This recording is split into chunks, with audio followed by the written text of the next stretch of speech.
ایک دن ایک ویران میٹرو اسٹیشن کے کونے میں ایک دبلا پتلا پریشان حال لڑکا قلم بیچتے ہوئے بھیک مانگ رہا تھا۔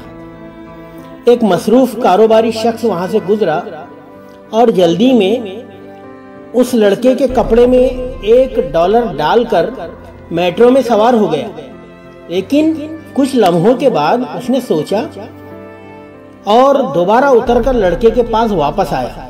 اس نے چند قلم اٹھائے اور معذرت خواہانہ لہجے میں کہا، میں قلم لینا بھول گیا تھا جو میں خریدنا چاہتا تھا۔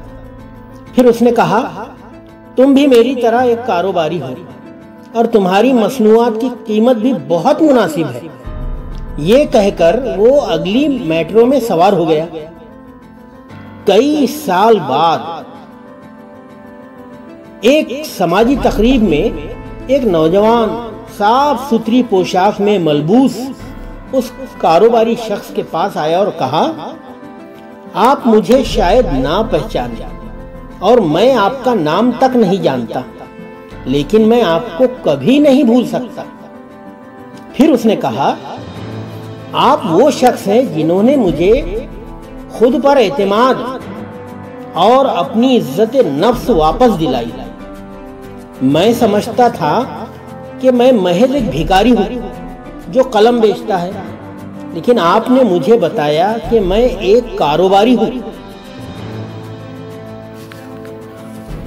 ایک دانا شخص نے کہا، بہت سے لوگ اس سے زیادہ حاصل کر لیتے ہیں جو وہ خود کو قابل سمجھتے ہیں، کیونکہ کسی نے انہیں یقین دلایا کہ وہ کر سکتے ہیں۔ دوستو، نرم اور حوصلہ افزا الفاظ صدقہ ہے۔ آپ کی باتیں، آپ کے جملے، آپ کے ادا کیے گئے الفاظ کسی کی زندگی سنوار بھی سکتے ہیں اور کسی کی زندگی کو بگاڑ بھی سکتے ہیں۔